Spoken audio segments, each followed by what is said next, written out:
Sit back, relax, and let your mind drift into the ancient fog of a land where history blurs with legend, where carved stones whisper secrets, and where an entire people seemed to appear from the mists and vanish back into them just as quietly.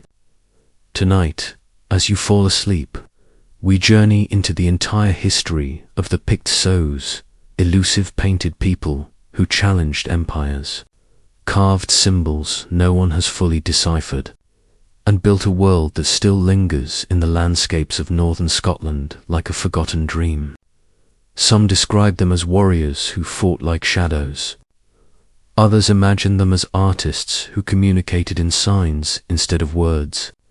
And a few believe they were simply an ordinary people who became extraordinary because we lost their story. Whatever the truth is, it waits for us somewhere between the waves of the North Sea and the ruins scattered across the highlands. So breathe slowly, let the tension leave your shoulders, and imagine yourself standing on a quiet Scottish shoreline centuries ago. The wind is cold, carrying the smell of salt and damp earth. The sky is iron grey, and far inland the mountains rise like sleeping giants, their peaks swallowed by clouds. This is the world the Romans feared to enter. This is the land of the Picts. Our story begins at the edge of written memory around the time Rome claimed Britain as its prize. While the empire pushed north, building walls, marching legions, and mapping unfamiliar hills, they encountered tribes unlike any they had faced. These were people who moved with the land, lived in hill forts, overlooking valleys soaked in mist, and painted their bodies with symbols that shone in firelight. But who were they really? Some researchers think the Picts were descendants of earlier Iron Age tribes, shaped over centuries into a unique culture.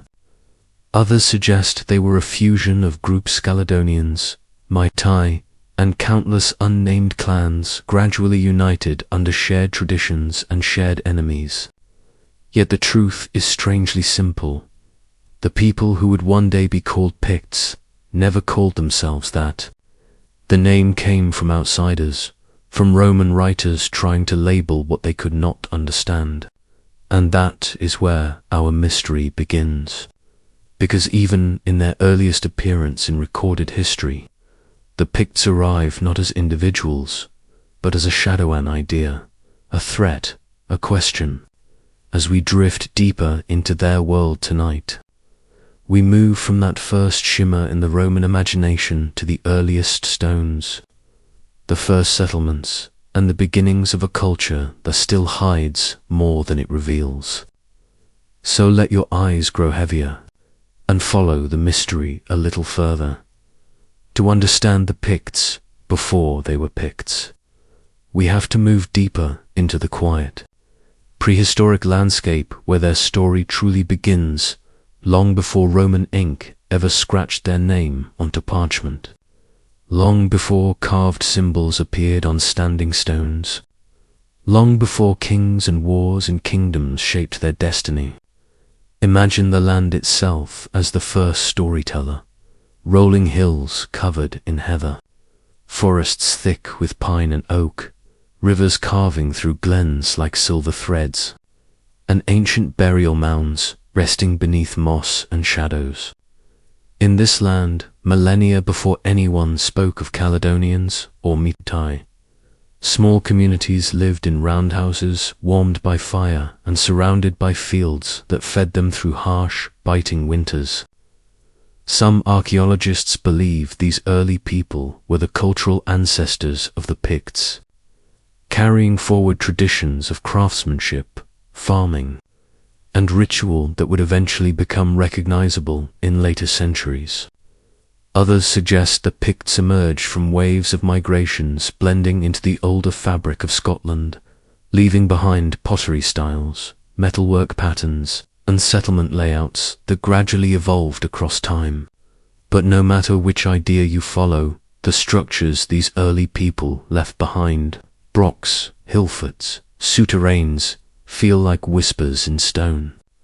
Brocks, tall circular towers built of layered rock, rise from the earth with silent authority, their entrances narrow and dark, their interiors echoing with stories of families who once lived inside, protected from storms and rival clans. Hillforts crown ridges, looking down like guardians over valleys, their ramparts now softened by centuries of rain but still clinging to the shape of defense. And then there are the souterrains, subterranean passages carved into the earth, cool, dark, and silent. Some scholars believe they were storage spaces. Others wonder if they were ritual places, meant for gatherings or offerings or mysteries we no longer understand. These early communities didn't leave written records, only traces, charred seeds, broken tools, fragments of jewelry, bones buried in crouched positions as if sleeping. And through these fragments, we sense the beginnings of a people who valued craft, land, and resilience qualities that would later define the Picts themselves. As you drift deeper into this quiet world, the soundscape changes. No iron clashing, no Roman armies marching, only wind through grass. The crackle of hearth fire, the distant call of birds circling above ancient settlements. And somewhere in that stillness, we feel the first heartbeat of the culture that would one day stand against empires. But how did these early communities transform into the tribes the Romans would eventually fear? What shifted in the land, in the climate, or in the pressures of outside contact that set the stage for the rise of the Pictish world? That is the next step on our journey, and it waits just beyond the next hill of history. As the centuries unfolded, the quiet landscapes of northern Britain began to stir with the complexities of emerging power, and from these hills and glens, the first recognizable Pictish kingdoms began to take shape. By the time Roman legions skirted the northern reaches of their empire, the people who would be called Picts were already demonstrating a fierce, enigmatic resilience, living in fragmented territories, yet bound by shared culture and ritual. Sit back and imagine the wind whipping across the moors, carrying the cries of birds and the distant murmur of a river, while small communities cluster in timber roundhouses, their walls darkened by smoke and age, their interiors alive with the warmth of firelight and the quiet rhythm of domestic life. Some historians suggest that the Picts were not a single united people, but a collection of tribes with overlapping kinship networks, each ruled by local kings whose authority depended as much on personal prowess and alliances as on heritage.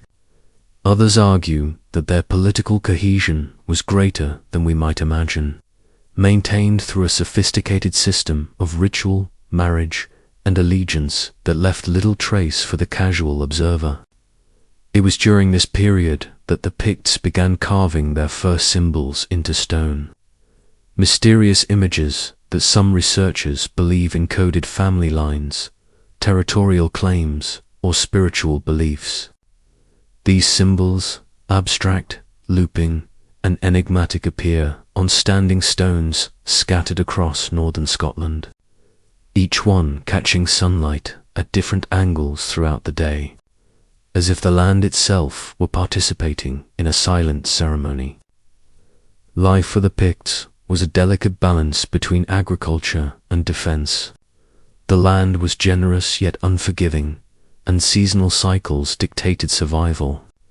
Fields were planted and harvested while warriors trained. Fortifications were maintained, and local chiefs negotiated alliances with neighboring tribes. Evidence from excavations at sites like Burghead and Dunroban suggests that wealth was concentrated in both the hands of rulers and skilled craftsmen, producing metalwork, jewelry, and tools that would later astonish archaeologists. And yet, even as prosperity and artistry flourished, shadows were lengthening along the coasts. Raiders from across the North Sea, in small, swift vessels, were beginning to test the resilience of these communities. The Picts' first encounters with external threats may have been sporadic, perhaps raids that came and went like storms, but they planted seeds of change in defensive strategies, settlement patterns, and the mental landscape of kings and warriors alike. How did a people so skilled in adaptation respond when the threats became constant, when the rhythm of life was punctuated by fear as much as by celebration? That question leads us forward to the next chapter of Pictish history, where the land itself seems to hold its breath before the storm. As the 8th century dawned, the Picts faced a transformation as subtle as it was profound, one shaped not only by their own ambitions but by the pressures that swept across the North Sea, carried on the swift, dark hulls of Viking ships. Imagine the coasts, jagged and windswept, with small settlements perched precariously on cliffs and river mouths, the smell of salt thick in the air, and the ever-present sound of waves crashing against stone, a world alive yet teetering on the edge of sudden chaos. Wealth that had once supported expansive building projects and elaborate royal halls now began to strain under the weight of defending territory against these relentless maritime invaders. Archaeological evidence at sites such as Burghead reveals that timber halls, once symbols of royal prestige and cultural achievement, fell into disrepair or were hastily patched, a silent testament to a society adjusting to urgent needs rather than ceremonial grandeur. Some scholars suggest that the decline in monumental construction reflected not only economic pressure but also political fragmentation. As succession disputes undermined the authority of kings who had once relied on inherited legitimacy, often matrilineal, to secure their rule. The Picts' traditional forms of warfare, tight infantry formations and ritualized battles between similar forces, proved increasingly inadequate against the Vikings' combination of axes, swords, spears, and round shields, employed in rapid, coordinated strikes. Coastal fortifications were hurriedly modified, with additional walls and defenses erected using salvaged timber and stone from older buildings, revealing communities adapting to survival with remarkable ingenuity and urgency. The economic fabric of Pictish society frayed as trade routes became perilous.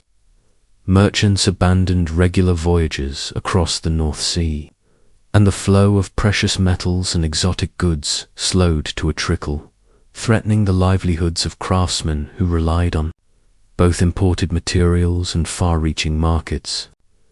Metalwork, once a defining hallmark of Pictish artistry, shifted towards simpler designs and local resources, a quiet but telling sign of adaptation under duress.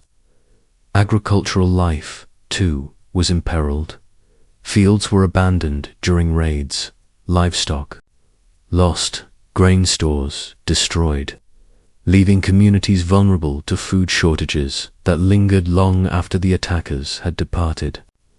In this environment of rising tension, kings and claimants jockeyed for power, their genealogical arguments for the throne tested against the harsh reality of military competence and noble allegiance. The death of Constantine Macphagosa around 820 CE sparked succession disputes that revealed the fragility beneath Pictish unity, internal conflicts that further weakened defenses and offered raiders opportunities to exploit these divisions. How did these fractured kingdoms, under siege from both within and without, prepare for the storms yet to come? The answer unfolds in the next chapter, where courage, strategy, and cunning would collide in the crucible of survival. By the early 820s, the Picts were no longer simply defending borders. They were fighting to preserve an entire way of life, a civilization whose intricate systems of governance, artistry, and kinship had endured for centuries. Imagine the sound of battle horns echoing across mist-laden valleys, the clash of weapons against shields, and the anxious murmur of nobles debating succession in hastily convened courts. Ingus MacFagus's claim to the throne around 820 CE, despite not being the direct heir, ignited immediate opposition from rival factions whose support stretched across key territories and vital resources. Civil strife left the Pictish landscape scarred by settlements, hastily abandoned homes, and weapon deposits tell the story of internecine warfare as much as external threat. Viking raiders, astute observers of these divisions, struck with precision, timing their assaults to exploit the political fragility, often arriving with intelligence gleaned from trading networks, captives, or spies embedded within Pictish domains. Coastal settlements, once bustling centers of commerce and culture, were either abandoned or restructured into defensible inland positions, signaling a dramatic shift in settlement patterns and a new awareness of vulnerability. Archaeological layers reveal hurried fortifications, walls reinforced with salvaged materials, and watchposts placed strategically for early warning, emphasizing adaptation over aesthetic or ceremonial priorities. The disruption of trade networks further compounded the crisis. Merchants found their routes dangerous, luxury imports dwindled, and local artisans, once capable of producing works rivaling continental craftsmanship, were forced to improvise with accessible materials. Metalwork lost its previous sophistication, while agricultural communities, hit by the timing of raids, struggled to harvest crops, protect livestock, and maintain seasonal rhythms essential to survival. The social consequences of these pressures were profound. Local elites began asserting autonomy as royal authority waned, creating a decentralized power structure that reflected both the internal fracturing and the urgency of survival. The succession crisis following Constantine's death illuminated the delicate interplay of lineage, loyalty, and military might. Claimants could present legitimate genealogical arguments, yet their authority depended on the practical support of warriors and regional nobles whose allegiance was far from guaranteed.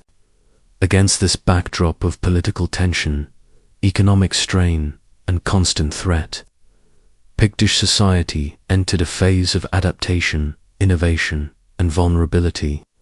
New defensive strategies, improvised fortifications, and shifting alliances became the currency of survival.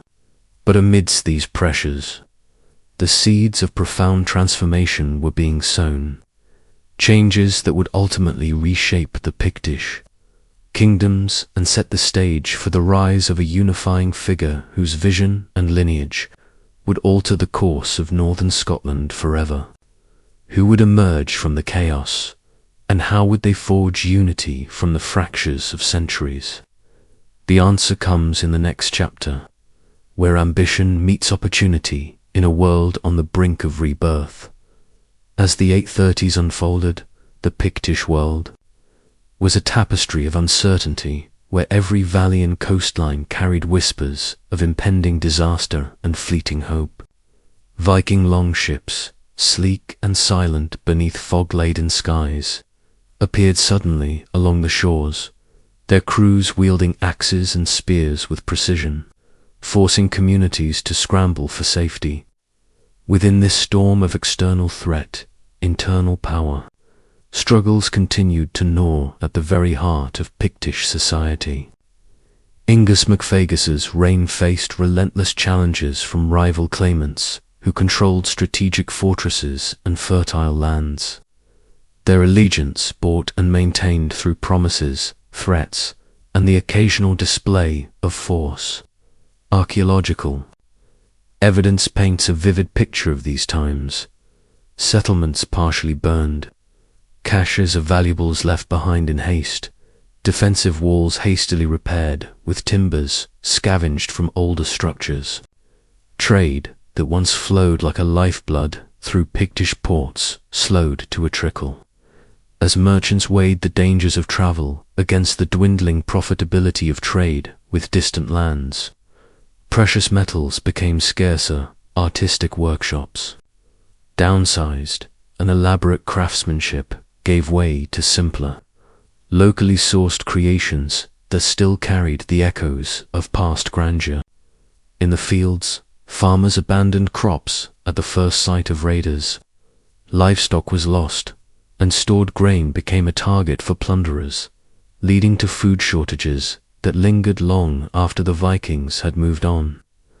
These economic disruptions reverberated socially as local elites, whose authority had once rested upon loyalty to the king, increasingly acted independently, prioritizing survival over allegiance. Military responses had to evolve. Traditional Celtic formations proved inadequate against raiders who struck with unpredictable speed and coordination, wielding round shields, throwing spears, and exploiting mobility in ways Pictish armies had rarely encountered. Coastal fortifications were reinforced, inland refuges expanded, and communication networks stretched to their limits, yet every adaptation strained an already overstretched society. Amid this turbulence, succession disputes came to a head after the death of Constantine MacFagasa, highlighting the fragility of royal legitimacy when military success and noble support were no longer assured. The fragmentation of authority allowed rival factions to vie openly for control, while the Vikings, aware of these weaknesses, timed their incursions with devastating precision. The Pictish people lived in a constant rhythm of alertness, fear, and strategic calculation, where every decision could mean survival or annihilation. Yet in this crucible of conflict and uncertainty, the foundations for transformation were quietly being laid, as the stage prepared for a leader whose combination of lineage, diplomacy, and military insight would begin to weave together the fractured territories of northern Scotland. Who would rise from the turmoil to claim dominance over a divided land? And how would they reconcile centuries of cultural and political division? The story moves next to the emergence of that figure, a turning point whose actions would echo through history and signal the end of one civilization and the birth of another.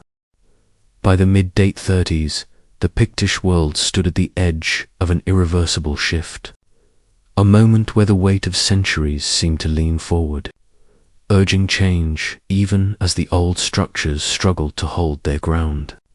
Across the rugged northern landscape, from the fortified hilltops of Moray to the river valleys of Angus, the signs of an exhausted kingdom were impossible to ignore, walls weakened by repeated raids, once thriving trade posts reduced to ghostly shells, and nobles whose loyalties shifted like shadows depending on which rival claimant seemed strongest that month.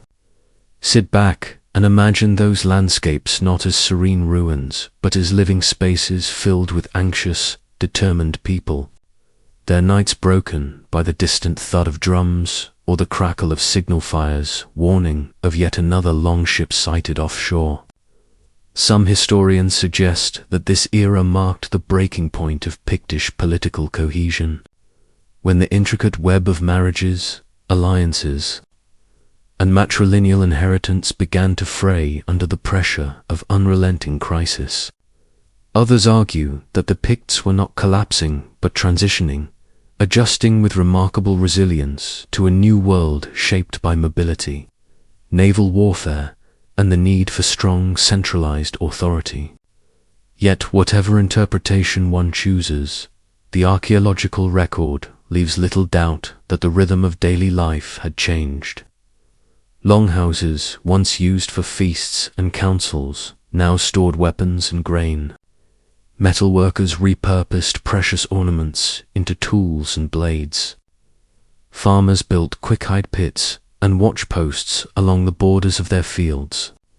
Into this tightening knot of uncertainty stepped a figure whose lineage straddled worlds, Kenneth mac Alpin, a man whose ancestry linked him to both Pictish royalty and the emerging Gaelic power of Dal Riata. Some researchers believe Kenneth saw opportunity in the Picts' turmoil, positioning himself strategically as a unifier.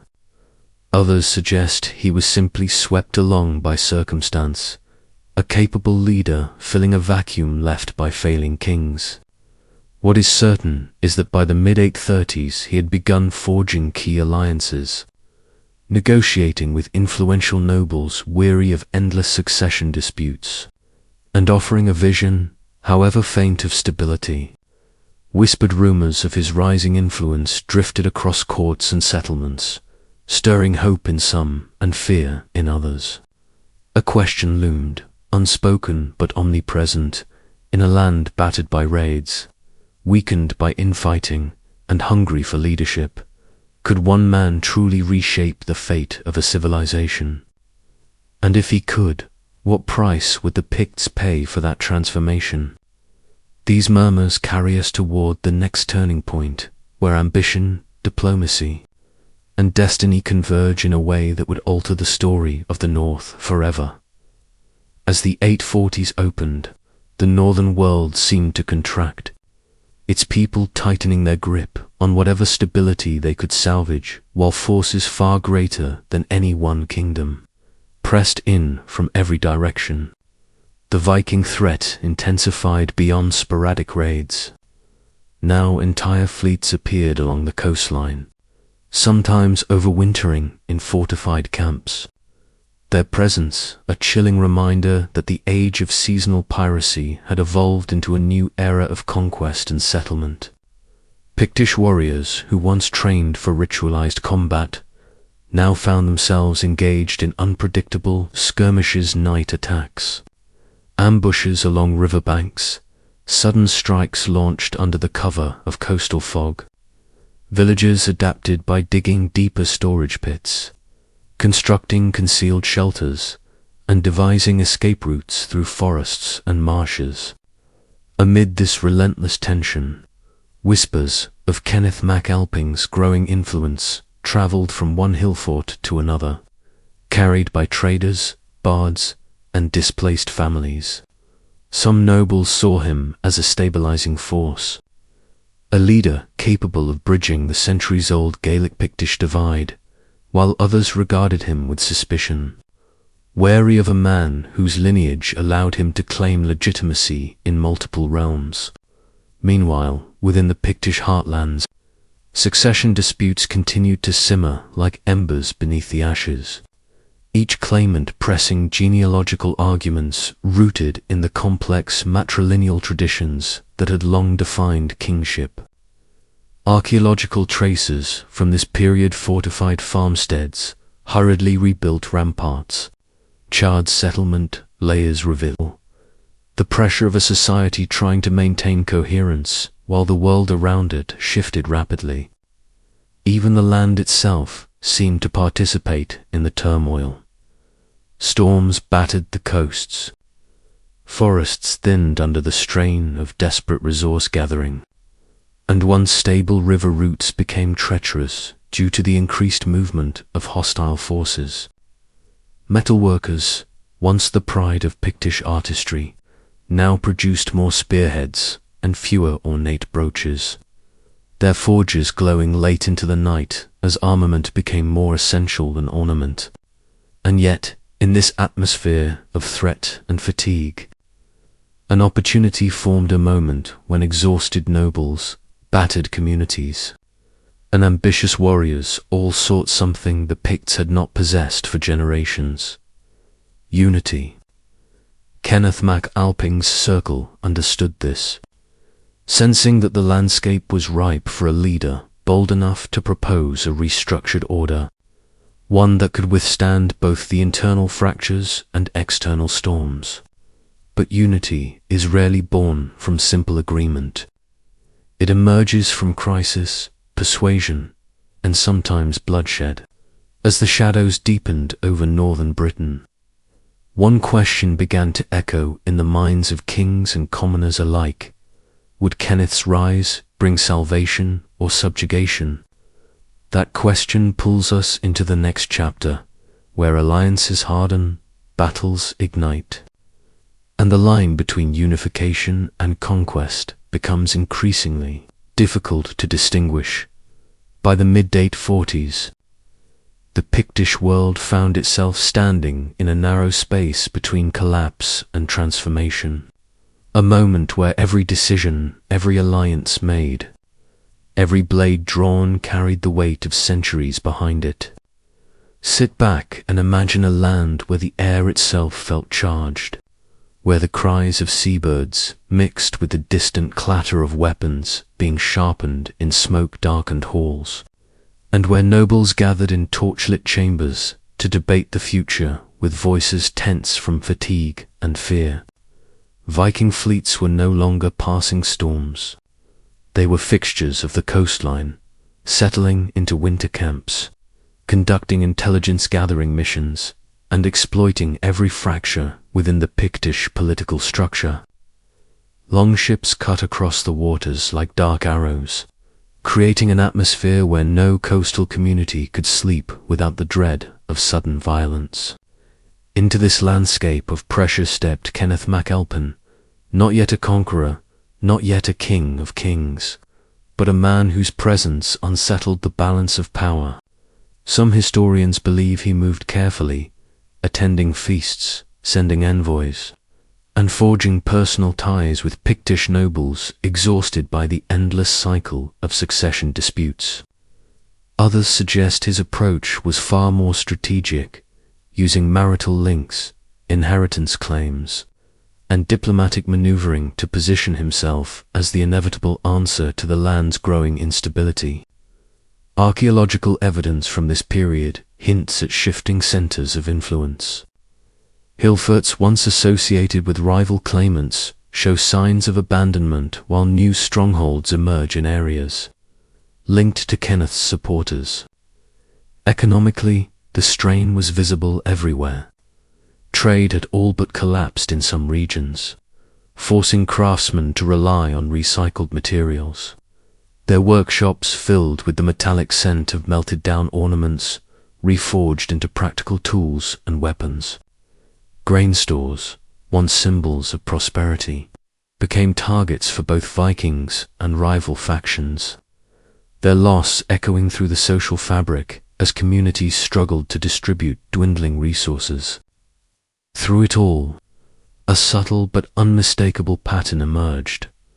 Nobles who once guarded their autonomy began leaning toward the promise, however, uncertain of centralized leadership. Kenneth's growing reputation, whether earned or engineered, cast a long shadow across every political conversation, yet support was far from universal. Traditionalists whispered that a Gaelic claimant could never embody the ancient Pictish spirit, while others feared that unity under one crown would mean the end of their own regional power. And so the question lingered like mist across the valleys. Could Kenneth truly bring harmony to a world defined by its divisions, or was he simply the sharpest blade in a contest of survival? That question leads us to the next chapter, where opportunity and ambition collide in events that would forever alter the fate of the Pictish kingdoms. As the year 845 approached, the fragile equilibrium holding the Pictish kingdoms together began to fracture under pressures both visible and unseen, creating an atmosphere where even the calmest nights felt loaded with tension. Imagine the smoky glow of hearth fires flickering across wooden walls as chieftains met in secret councils, their voices hushed, their expressions hardened by years of watching their lands burned, their people scattered, and their authority challenged from every corner of the realm. Viking activity escalated with chilling precision.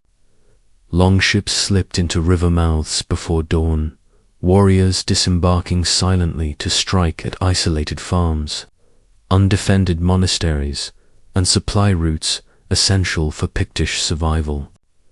Every raid carved deeper wounds into the kingdom's infrastructure, leaving behind charred beams, abandoned tools, and heartbreaking silence where communities once thrived. Amid these mounting crises, Kenneth Mac Alpin's name circulated more frequently through conversations that once excluded Gaelic influence altogether. Some nobles, wary of endless succession rivalries, began to view him as a stabilizing force, a man who could unify disparate regions with both political finesse and a lineage that, through complex maternal connections, gave him a legitimate claim to Pictish royalty. Others, however, interpreted his rise as a calculated move born from ambition rather than necessity, especially as evidence suggests his supporters strategically took control of key territories near old power centers. Archaeological traces fortified enclosures, new administrative sites carved from older settlements, and defensive ditches freshly expanded hint at a world preparing for confrontation or consolidation, depending on one's perspective. Economically, the Picts were stretched thin. Craftsmen struggled to maintain old traditions with reduced access to imported metals.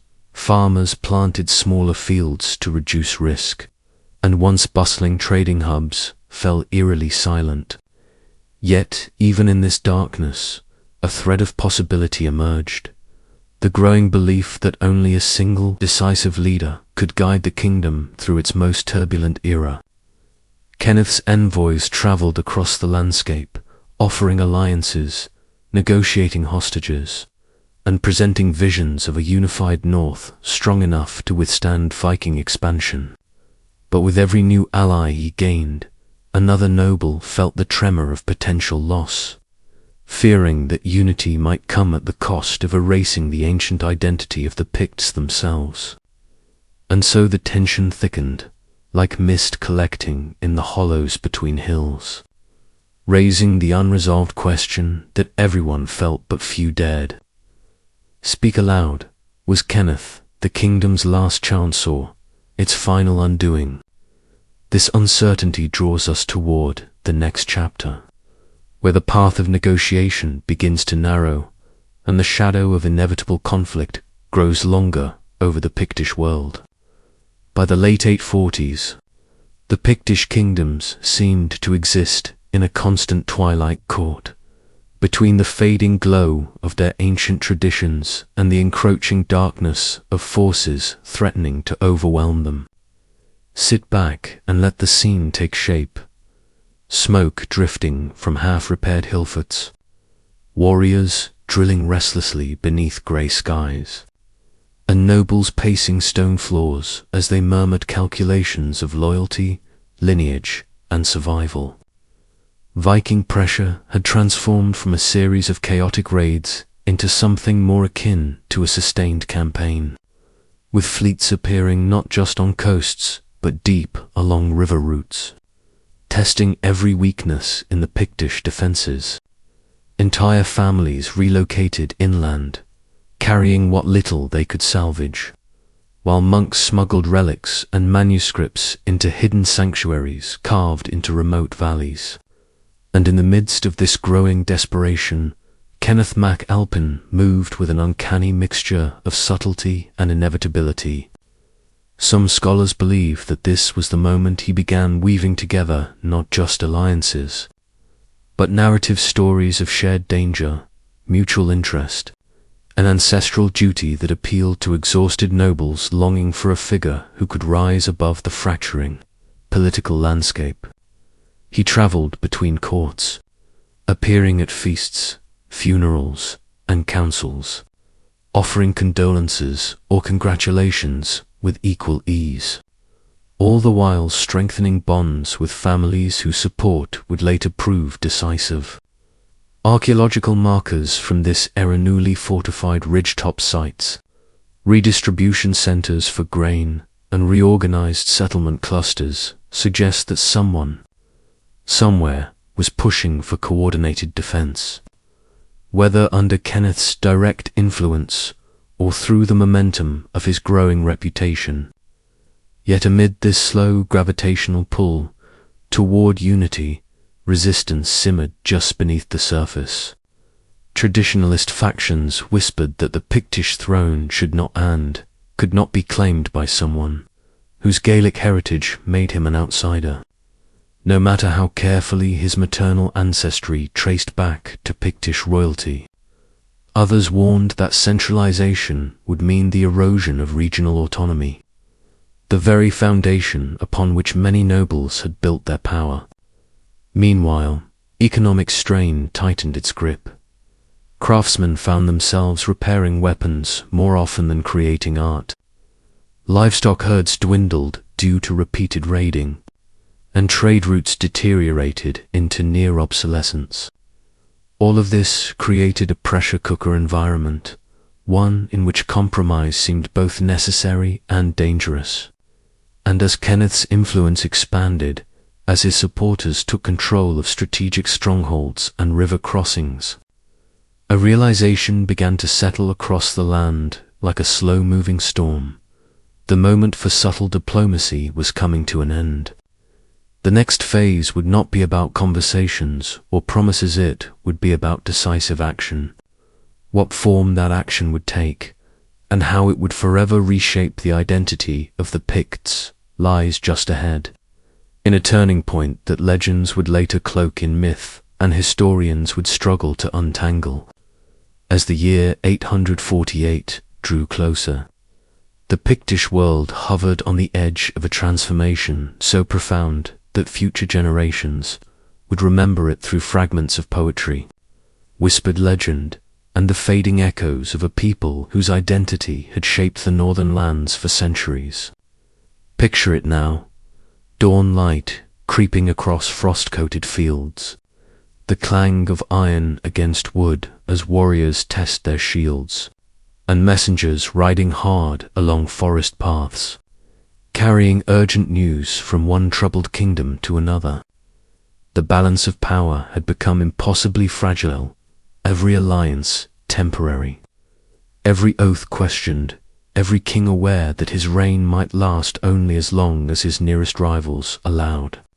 Viking forces continued to press inland, seizing coastal strongpoints, harassing trade routes, and causing a ripple of panic that spread from fishing villages to royal courts. Into this atmosphere of fear and exhaustion stepped Kenneth Mac, Elpin with a presence that some found reassuring and others deeply unsettling. He offered counsel where others offered threats, spoke of unity where others clung to tradition, and carried himself with the quiet confidence of a man who sensed history bending toward his favor. Some historians suggest that Kenneth understood the psychological toll of ceaseless war, that he recognized how nobles who once defended their independence with ferocity now longed for stability above all else. Others argue that his rise was not simply opportunistic but calculated, supported by a network of alliances stretching from Gaelic territories to Pictish clans weary of leadership disputes. Archaeological sites from this period show signs of central coordination, standardized fortification styles, communal storage areas near strategic routes, and evidence of widespread resource pooling, developments difficult to imagine without a guiding influence. Yet despite the subtle shift toward collective organization, opposition to Kenneth did not disappear. It hardened. Some Pictish nobles feared that combining realms would erase their ancestral customs, replacing matrilineal kingship and regional autonomy with a new order that owed more to Gaelic precedent than to ancient Pictish lineage. Others distrusted the timing of Kenneth's appearances at councils and gatherings, noting that he often arrived just as a dispute broke open or a succession crisis approached. And in the quiet corners of the kingdom, whispers grew whispers, wondering whether Kenneth's promise of unity was truly salvation or merely the first step in a larger, more consuming ambition. Yet the land itself seemed to push toward a breaking point, urging the scattered factions toward a decisive resolution. And as tensions swelled, as alliances gelled or snapped under pressure, the Pictish world moved ever closer to an event that would later be described in terms of treachery, conspiracy, or destiny, depending on which version of the tale survived. What truly happened next, what brought the long independence of the Picts to its dramatic turning point, is a story wrapped in mystery, myth, and historical shadows, waiting to unfold in the coming section. By the early 850s, the tension that had simmered for decades within the Pictish world finally began to crystallize into something. Unavoidably an atmosphere so thick with uncertainty that even the most seasoned warriors felt the weight of it pressing down on their shoulders. Sit back and imagine the landscape at this moment. Winds sweeping across moorlands, carrying the scent of burnt timber from distant raids. The low murmur of councils held behind closed doors, and the uneasy silence that followed every whispered rumor about shifting loyalties. Viking pressure did not relent. Their encampments grew larger, more permanent, their movements more coordinated, as though guided by an understanding of the Picts' internal fractures. Coastal fortresses now served as both shields and reminders of the kingdom's fragility, their ramparts hastily reinforced with timber cut from once sacred groves. It was within this escalating turmoil that Kenneth Mac Alping's position strengthened in ways both visible and concealed. Some accounts suggest that several influential Pictish nobles, exhausted by endless succession disputes, began inviting him into their political circles, seeing him as a bridge between Gaelic resilience and Pictish heritage. Others imply that Kenneth's rise was assisted by a carefully nurtured network of alliances, marriages, and agreements that placed his supporters in key strongholds at precisely the right moments. Archaeological traces hint at central planning, granaries positioned strategically along river routes, smithies producing standardized weapon designs, and fortified assembly sites that suggest larger gatherings than the fractured kingdoms had seen in generations.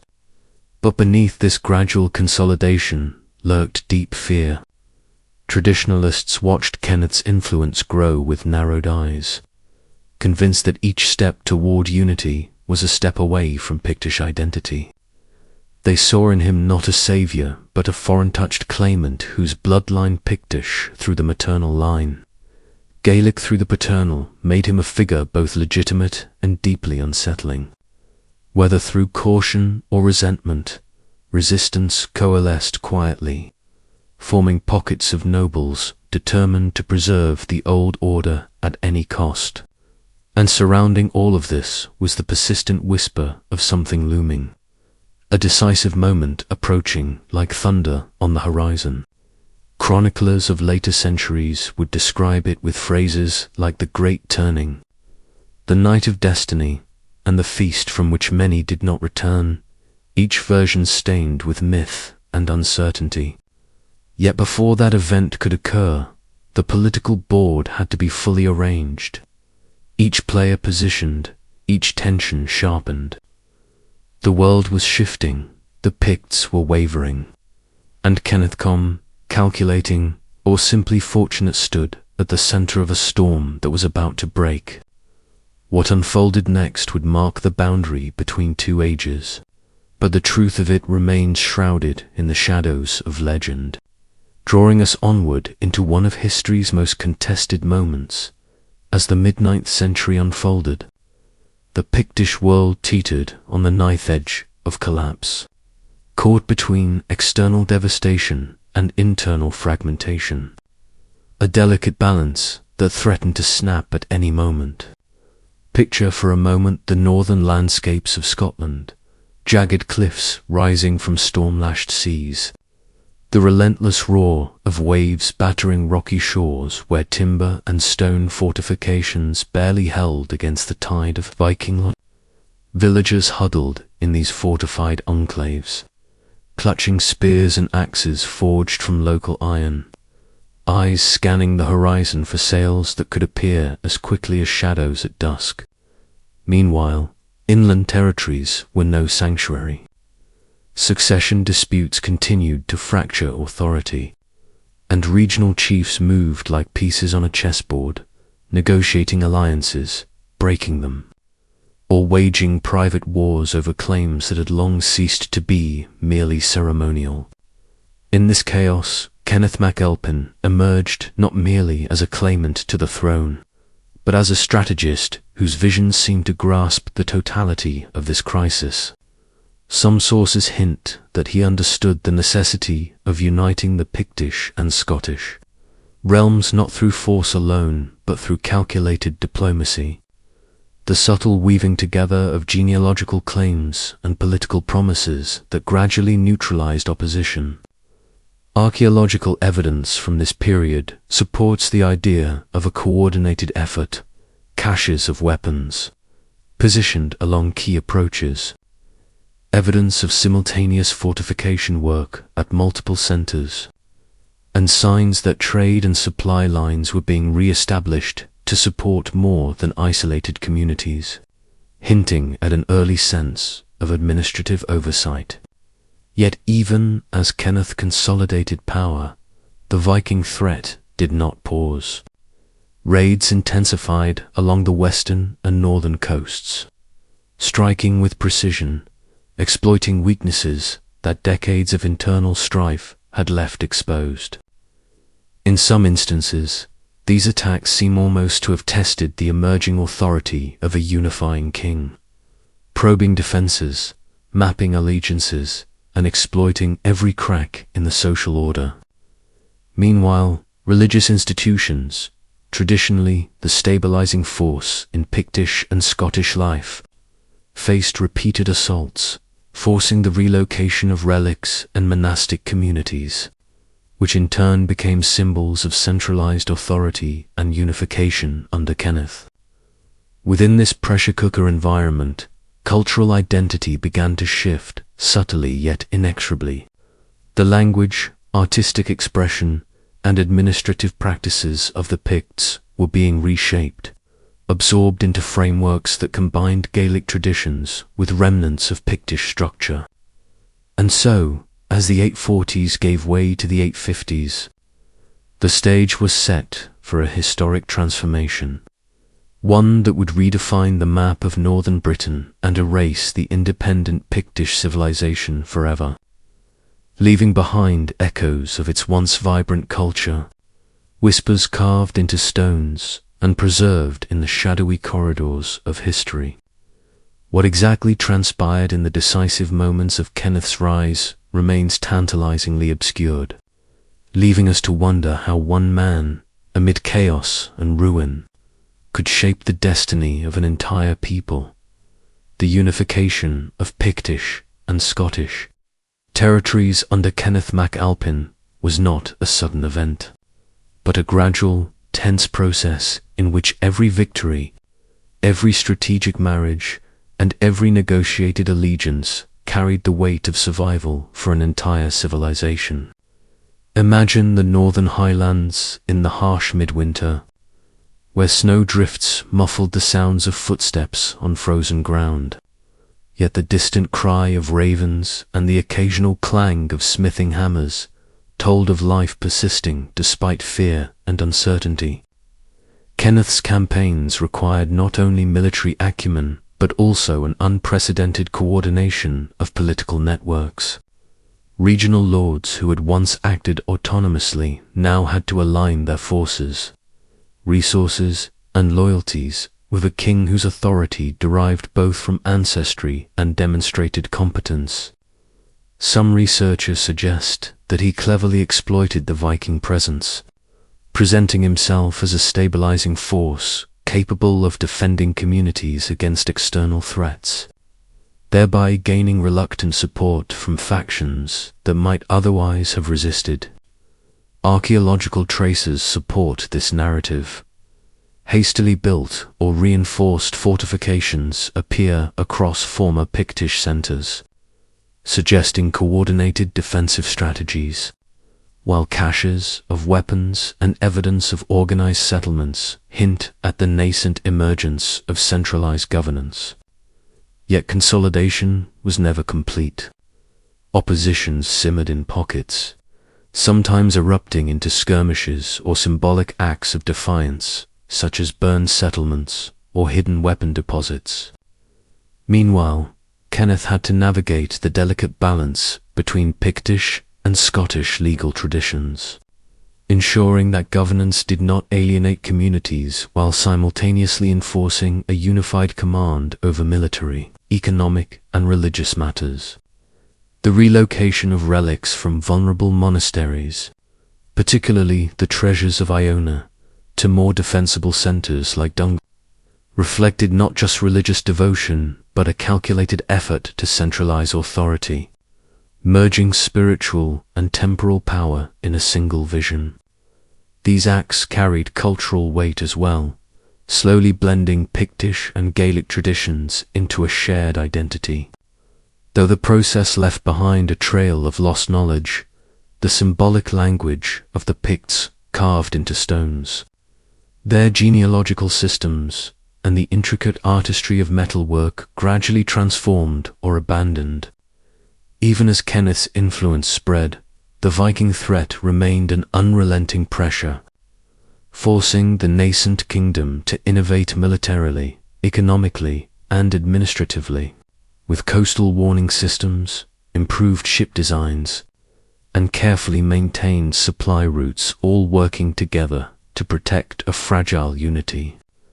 By the end of the 850s, the contours of a new Scottish kingdom were emerging, a political and cultural synthesis born of crisis, conflict, and cunning. Yet beneath this apparent consolidation, lingering questions persisted. How much of the Pictish identity could truly survive within this new order? And what stories would the stones, the relics, and the buried treasures whisper to generations yet to come? As the newly unified Scottish kingdom began to take shape under Kenneth mac Alpin, the remnants of Pictish society were both absorbed and obscured, leaving behind a faint but tantalizing trail for historians and archaeologists to follow. Picture the landscapes of northern Scotland, rugged and windswept, where the echoes of Pictish fortresses and symbol stones stood as silent witnesses to a civilization in transition. Some researchers believe that the shift in linguistic dominance from Pictish to Gaelic was not immediate but a gradual overlay, a subtle erosion of cultural identity that unfolded over decades, with place names and everyday terms slowly replaced while local dialects persisted quietly among communities. Artistic expressions reflected similar transformations. The intricate carvings of the Pictish Golden Age gave way to Christian iconography, and yet, in the interlacing patterns, animal motifs, and carefully etched traces of an older aesthetic lingered, like a ghostly imprint on the new cultural canvas. Economic structures also evolved, as former Pictish trading networks were integrated into broader Scottish systems. Markets were reorganized, standard measures introduced, and commercial routes secured, often leveraging the knowledge and experience of those who had survived the disruption of Viking raids. The shift in governance was equally complex. Regional lords, once semi-independent, were brought under a more centralized but flexible authority, blending respect for local customs with the demands of a unified state, a balancing act that required diplomacy, negotiation, and, when necessary, the quiet demonstration of military might. In religious life, the relocation of relics, such as those from Iona to Dunkeld, symbolized more than protection. It was a statement of consolidated power and spiritual oversight, aligning ecclesiastical authority with the political ambitions of the new kingdom. Archaeological evidence reveals that construction projects, church buildings, and monastic complexes flourished in this period, integrating Pictish and Gaelic architectural traditions in ways that spoke to a deliberate synthesis rather than simple conquest. Yet, the process was not without friction. Pockets of resistance remained, some communities clinging to older Pictish ways, while others adapted rapidly to the new order, creating a mosaic of cultural persistence and transformation. Even as the kingdom stabilized, questions lingered in the highlands and along the coasts with Pictish symbols. Their secret meanings and their artistic genius survive in memory. Or would they be gradually forgotten, their stories lost beneath the march of history? In this delicate interplay between continuity and erasure, the Pictish legacy persisted quietly, leaving subtle traces in stone, language, and ritual, whispering across the centuries to those who might listen closely enough to hear the echoes of a vanished people. As we trace the subtle remnants of Pictish culture in the wake of Kenneth Mac Alping's unification, one cannot help but sense a civilization caught between memory and disappearance, a society whose achievements survived only in fragments, symbols, and whispered stories. The landscape itself seems to hold secrets: rolling hills, jagged coastlines, and ancient river valleys that once teemed with fortified settlements now yield only partial foundations. Scattered stone tools, and the occasional carved symbol stone half buried in moss and soil, as though nature herself has conspired to obscure the Picts' full story. Some researchers suggest that this landscape was deliberately chosen by Pictish leaders for strategic, symbolic, and spiritual reasons, with hilltops commanding sightlines over territories and waterways, serving as arteries of trade and communication. Yet others propose that environmental pressures and external threats dictated settlement patterns more pragmatically. The material culture of the Picts, from intricately carved jewelry to metalwork and weaponry, hints at a society of both artisans and warriors, capable of creating objects that were not merely functional but deeply expressive, often incorporating motifs of animals, mythology, and cosmic symbolism whose meanings remain tantalizingly elusive. Economic continuity, though challenged by Viking disruption, likely persisted in localized forms, with farmers, herders, and craft specialists adapting to the evolving political landscape while maintaining essential production networks, ensuring that daily life continued even amid uncertainty. Religious transformation mirrored these shifts, while Christianity had taken root and established monastic centers. The persistence of older symbols and practices suggests a period of syncretism, where ancestral beliefs coexisted uneasily with the growing influence of Christian liturgy, creating a spiritual landscape as complex as the political one. Language, too, reflected gradual change, as Gaelic slowly supplanted Pictish in official contexts. Yet local speech patterns may have retained traces of the older tongue, allowing stories, place names, and oral traditions to survive long after their written counterparts vanished. In art, the fusion of styles produced works that were simultaneously Christian and Pictish, often in stone carvings or illuminated manuscripts, where the line between old and new blurred, leaving modern observers to wonder what meanings were fully understood by their original creators. Even as the Scottish kingdom consolidated and expanded, the faint echoes of Pictish organization, law, and cultural sophistication subtly influenced governance, territorial control, and elite identity, suggesting that no disappearance is ever absolute. And so, wandering among these remnants, one is left to ask, how much of the Picts' ingenuity Their symbols, their worldview, survives hidden beneath centuries of change, waiting for those patient enough to uncover it, or is it forever lost? A whisper on the wind of history that will never speak again. As we delve deeper into the post-unification era, the Picts' legacy becomes increasingly intertwined with the emerging Scottish identity. Yet there remains an undercurrent of mystery surrounding how much of their cultural framework truly persisted beneath the surface of Gaelic dominance. Archaeological evidence reveals a pattern of selective preservation and adaptation. Some Pictish symbols were reinterpreted, incorporated into Christian iconography, or subtly referenced in the decoration of new religious sites, suggesting a continuity of aesthetic sensibilities even as political authority shifted.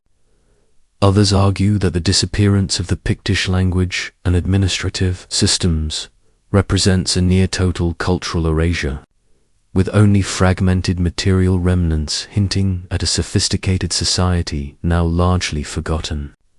The transition also illuminates the mechanisms of power during this era.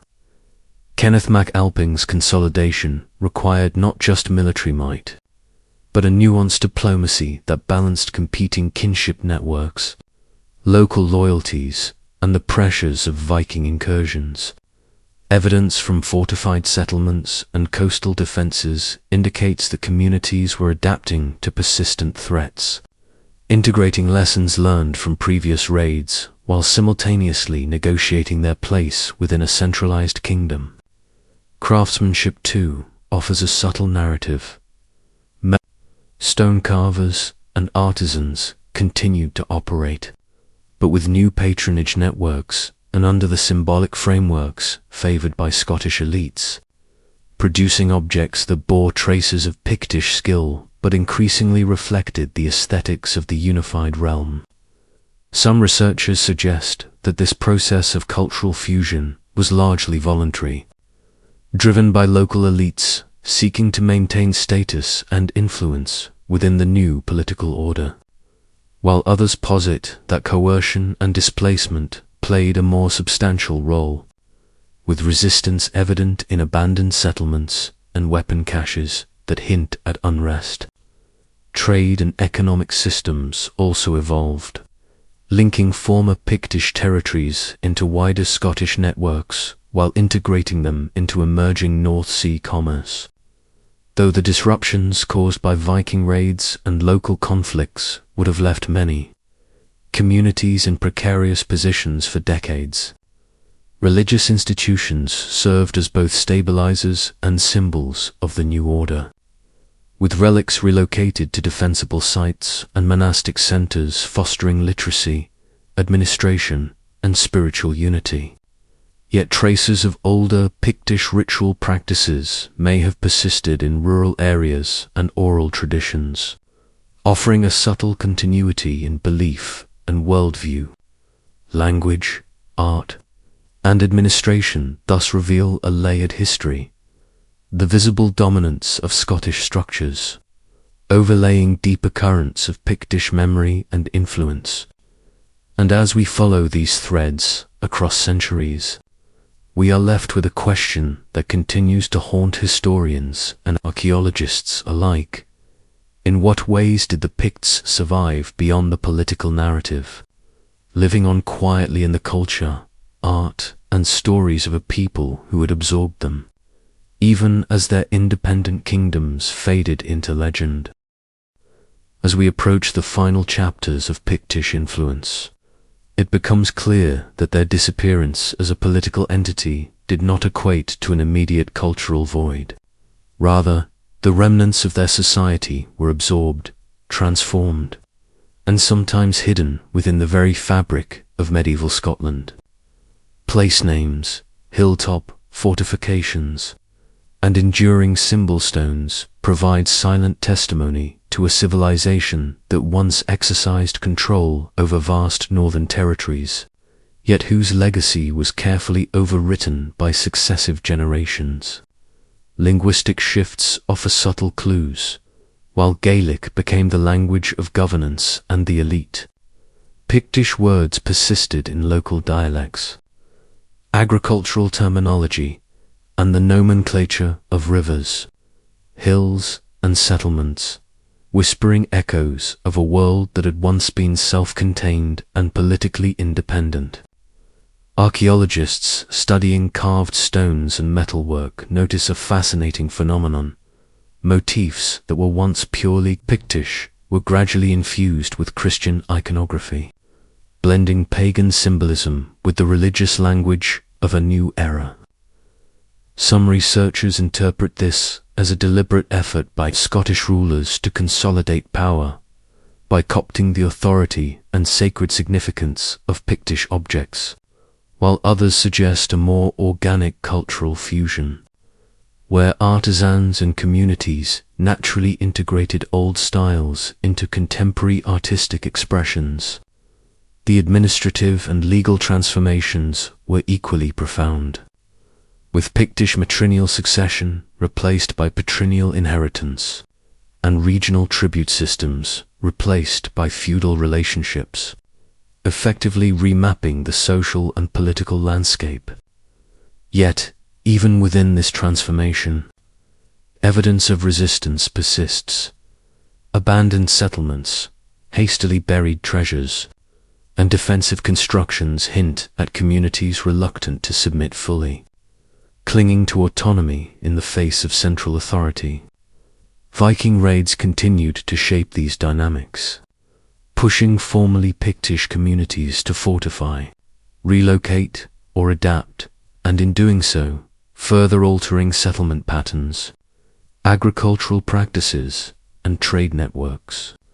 Religious relocation, such as the movement of relics from vulnerable coastal monasteries to defensible inland centers, underscores both the pragmatic and symbolic strategies employed to preserve faith while asserting political control.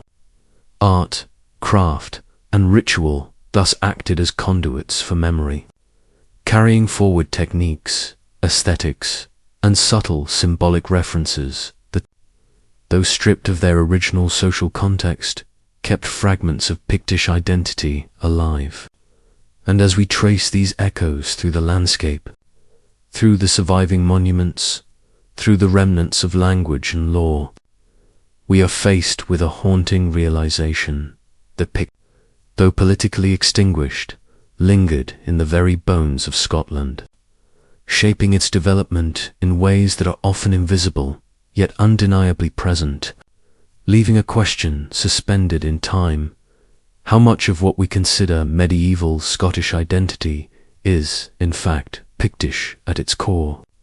As we near the final reflections on the Pictish world, it becomes increasingly evident that their story is not simply one of disappearance, but of transformation, adaptation, and subtle survival within the emerging Scottish kingdom. The political absorption under Kenneth MacAlpin and his successors did not erase every trace of Pictish life. Rather, it recontextualized it, blending ancient traditions with new structures of power. Scholars note that even as Gaelic law and patrilineal succession replaced Pictish systems, local governance often retained practices that were remarkably Pictish in character, from communal resource management to the strategic placement of defensive structures. Material culture offers equally compelling testimony. Metalwork, stone carving, and even the remnants of timber halls suggest continuity in craft techniques, stylistic motifs, and symbolic language, albeit reframed within the Christianized, unified Scottish context. Archaeological surveys reveal the hill, long abandoned or repurposed after Viking incursions, often became nuclei for new settlements, carrying forward both the memory and the strategic knowledge of Pictish engineers. The Picts' intricate relationship with their landscape, from sacred sites to fortified coasts, remained embedded in settlement patterns, agricultural practices, and ritual spaces that persisted well into the later medieval period. Religious continuity, too, is evident, while relics were moved to protect them from Viking raids. Monastic centers continued to incorporate Pictish traditions, with liturgy, manuscript illumination, and ecclesiastical art showing traces of earlier symbolic systems. Even within the linguistic shift to Gaelic, subtle Pictish influences survived in local vernacular, place names, and terminology for flora, fauna, and landscape features, hinting at a cultural substratum that refused complete erasure. Economic networks evolved as well, with trade routes adapting to the new political reality, while still reflecting centuries-old Pictish commercial practices and connections to North Sea trade. Some researchers suggest that this underlying continuity contributed to the resilience of Scottish identity, providing a foundation that allowed the kingdom to consolidate power while drawing on the inherited knowledge, organization, and artistry of Pictish predecessors. Yet, despite these threads of survival, the Picts, as a distinct political and cultural entity, vanished from historical records, leaving behind tantalizing glimpses through archaeological remains, stone symbols, and fragmented genealogies. Their legacy, though often silent and subtle, is etched into the very geography, lore, and artistic sensibilities of medieval Scotland, creating a haunting question that lingers in every hillfoot ruin, every symbol, stone, and every obscure place name in the story of Scotland.